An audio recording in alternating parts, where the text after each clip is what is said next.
If you are over 50 and your knees protest the very idea of squats, that discomfort is not weakness. Speaking it is wisdom. The body changes with time, not to betray us, but to ask for better questions. In my clinical work, I have learned that knee pain is often the result of loyalty to movements that no longer match the biology we live in today. Asterisk. This content is for educational purposes only and does not constitute medical advice. Individual health conditions vary. Always consult a qualified healthcare professional before starting or modifying any exercise program, especially if you have existing knee pain, joint conditions, or a history of injury. After 50, the knee does not suddenly become weak, but it does become more honest. Tissues inside the joint cartilage, ligaments, and the delicate lining that produces joint fluid change in ways that are subtle yet significant. Cartilage holds less water, meaning it absorbs shock less efficiently than it once did. Ligaments lose a degree of elasticity, becoming slightly stiffer and slower to respond. At the same time, the body's ability to repair microscopic wear decreases. None of this is dramatic or pathological on its own, but together it changes how the knee experiences repeated stress. When we continue to load the joint as if nothing has changed, discomfort becomes the body's most reasonable form of communication. Repetitive compression, especially under vertical load, places the knee in a difficult position after midlife. Squats, when performed frequently or deeply, concentrate force through a joint that is designed more for guidance and stability than for bearing maximal load. In younger years, the knee tolerates this because recovery is rapid and tissues rebound quickly. After 50, recovery takes longer and force accumulates faster than repair can keep up. The result is not injury in the dramatic sense, but irritation, stiffness, and a quiet erosion of confidence in movement. What often goes misunderstood is that reducing knee compression does not mean avoiding strength. In fact, it is often the opposite. When exercises shift some of the load away from the knee and distribute it more evenly through surrounding muscles, the joint becomes more stable, not less. Muscles of the hips and thighs are biologically better suited to manage force because they have richer blood supply and greater regenerative capacity. When they are allowed to do their share of the work, the knee experiences movement as support rather than pressure. From a physiological perspective, this approach respects how joints are nourished. Cartilage does not receive direct blood flow. It depends on movement to circulate nutrients through joint fluid. Gentle, controlled motion combined with moderate muscle engagement improves this circulation without overwhelming the tissue.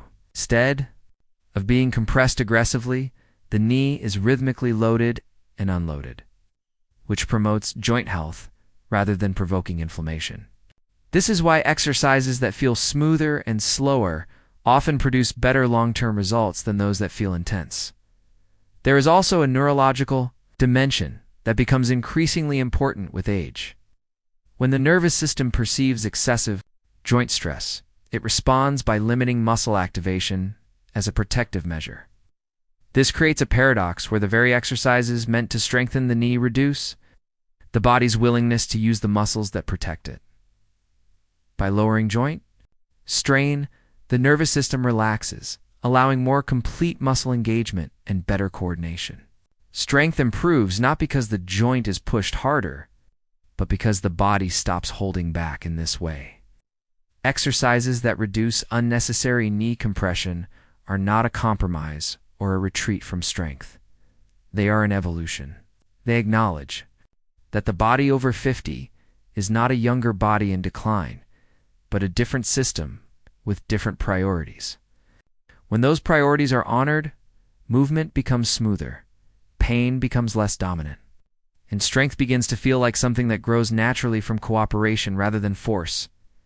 Asterisk, the controlled sit-to-stand movement is often overlooked, precisely because it feels too familiar to be powerful from a biological perspective.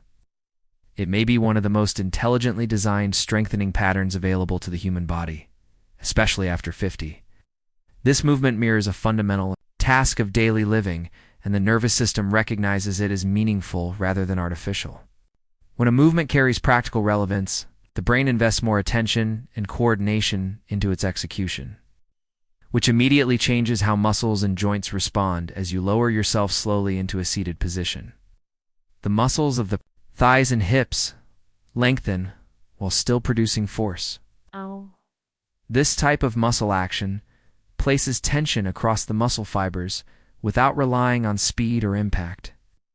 The knee joint, instead of absorbing a sudden compressive load, is guided through a smooth arc of motion supported by surrounding muscles.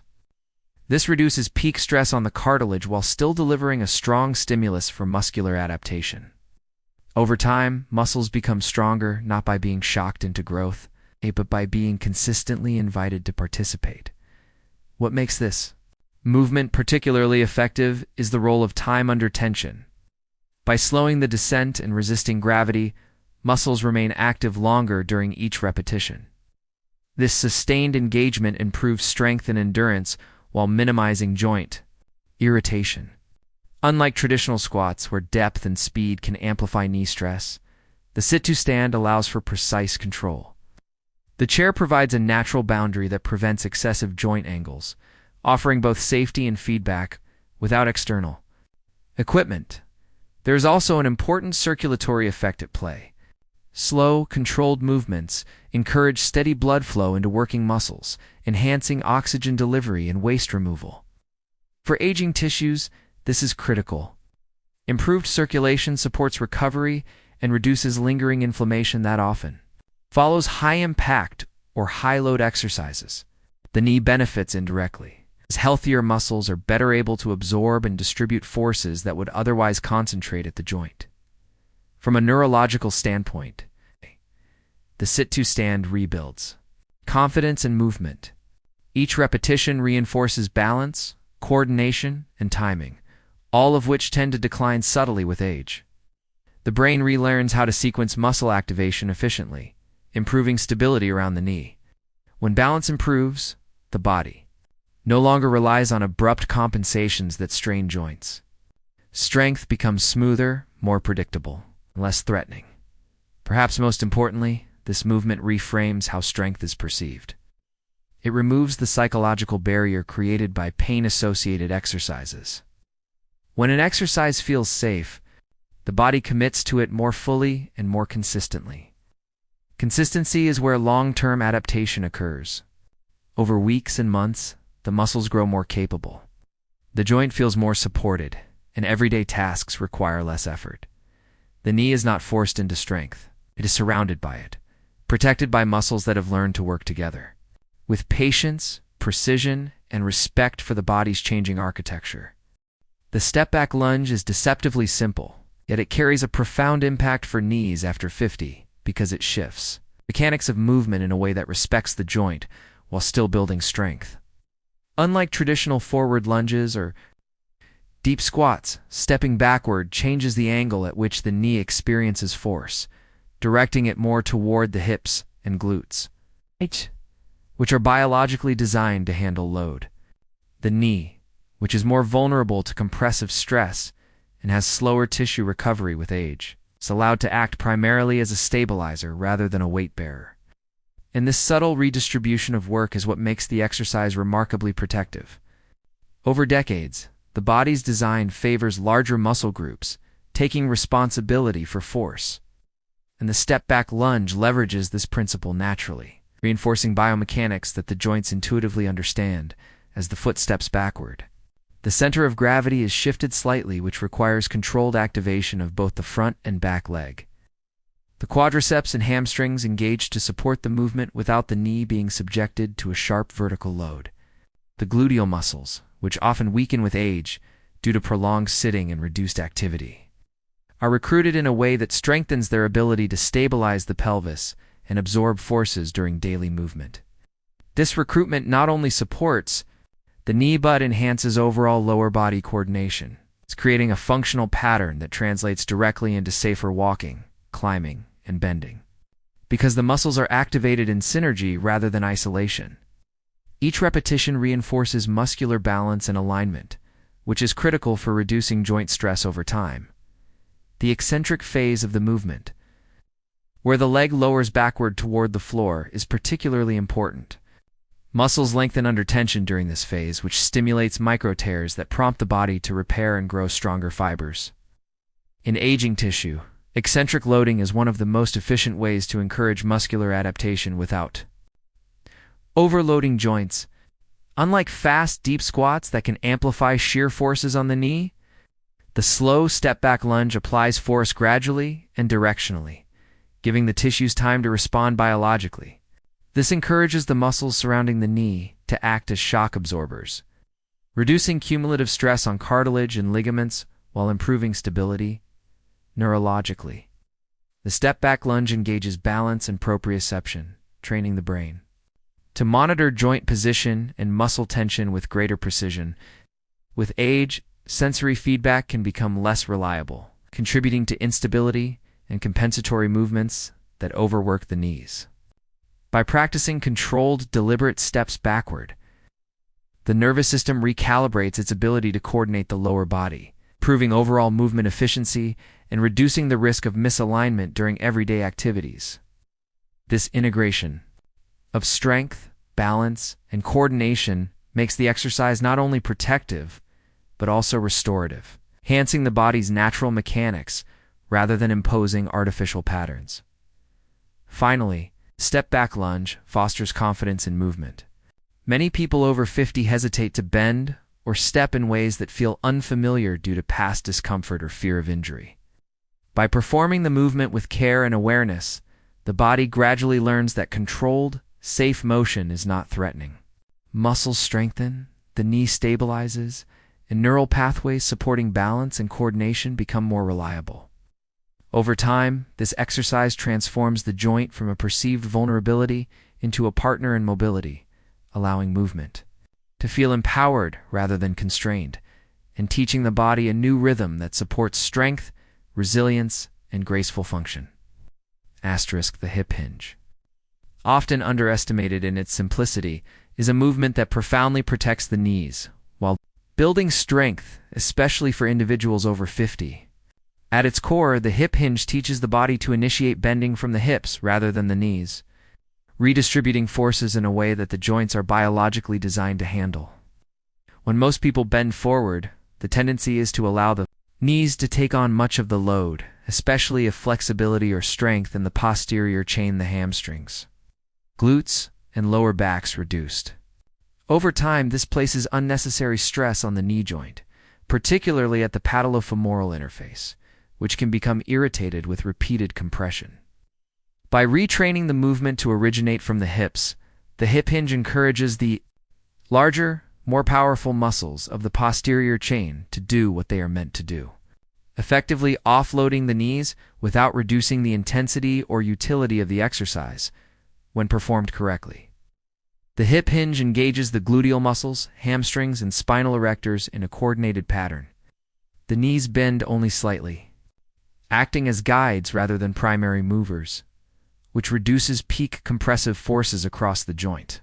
This allows the knees to move safely while still contributing to the exercise, but the brunt of the load is absorbed by tissues that can handle it efficiently, or individuals over 50 whose connective tissue and cartilage recover more slowly.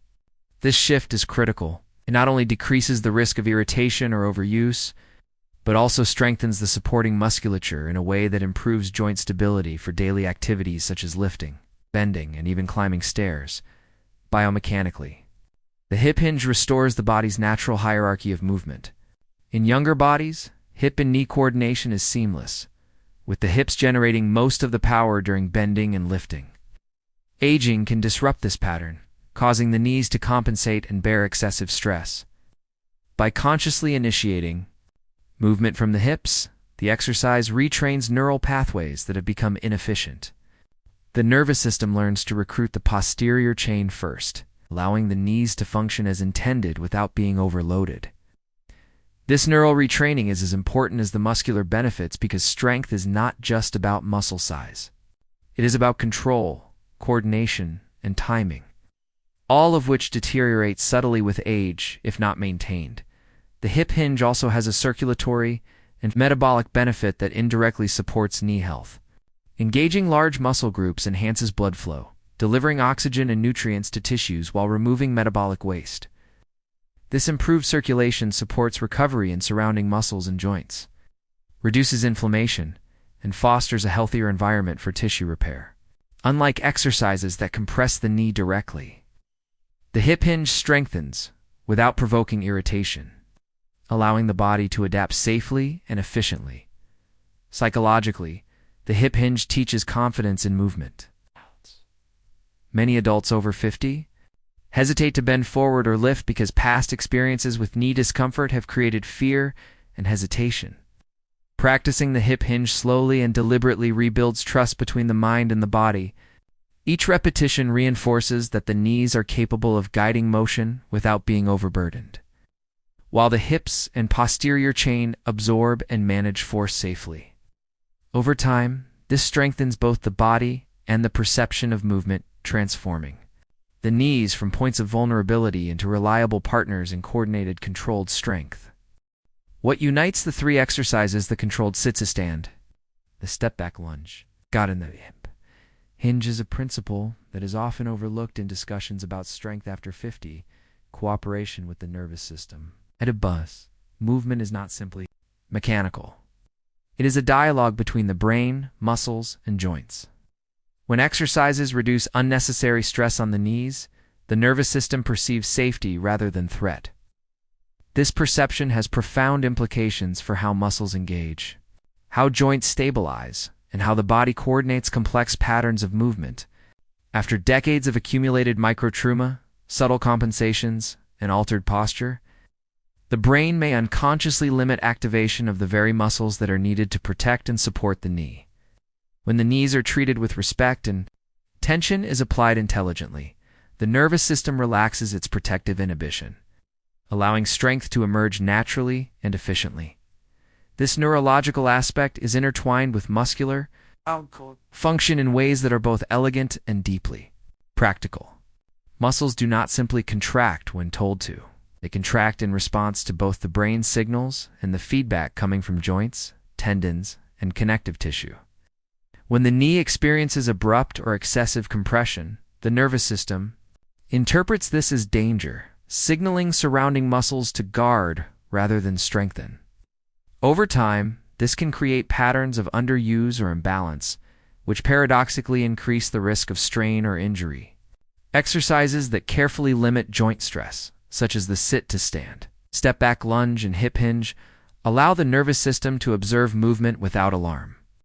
The muscles respond fully, the joints are guided appropriately, and coordination improves, forming a loop of adaptive reinforcement rather than defensive inhibition. Consistency is another essential element embedded within these exercises. Because they feel safe and manageable, individuals are more likely to perform them regularly. Unlike high-intensity or high-impact movements that can provoke soreness or fear, these exercises encourage repeated practice, which is fundamental for long-term adaptation. Each repetition reinforces proper alignment, balanced activation, and precise timing. The knee is not merely surviving these exercises, it is learning to function as part of a coordinated system, supported by the muscles that surround it and stabilized by the nervous system that controls it. Over time, this integrated approach produces strength that is durable, functional, and transferable to everyday activities. Beyond the physical, there's an important psychological component. Many people over 50 limit movement because of fear of pain or injury. This fear becomes a self-fulfilling cycle, reducing activity, weakening muscles, and increasing joint vulnerability.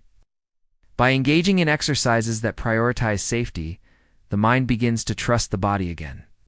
Confidence grows.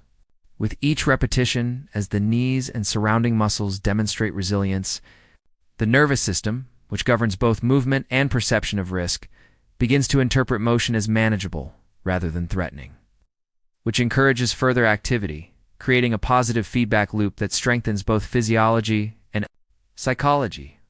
Ultimately, what these exercises accomplish is not simply localized strengthening of the knee, but an orchestration of the entire lower body and the nervous system that governs it.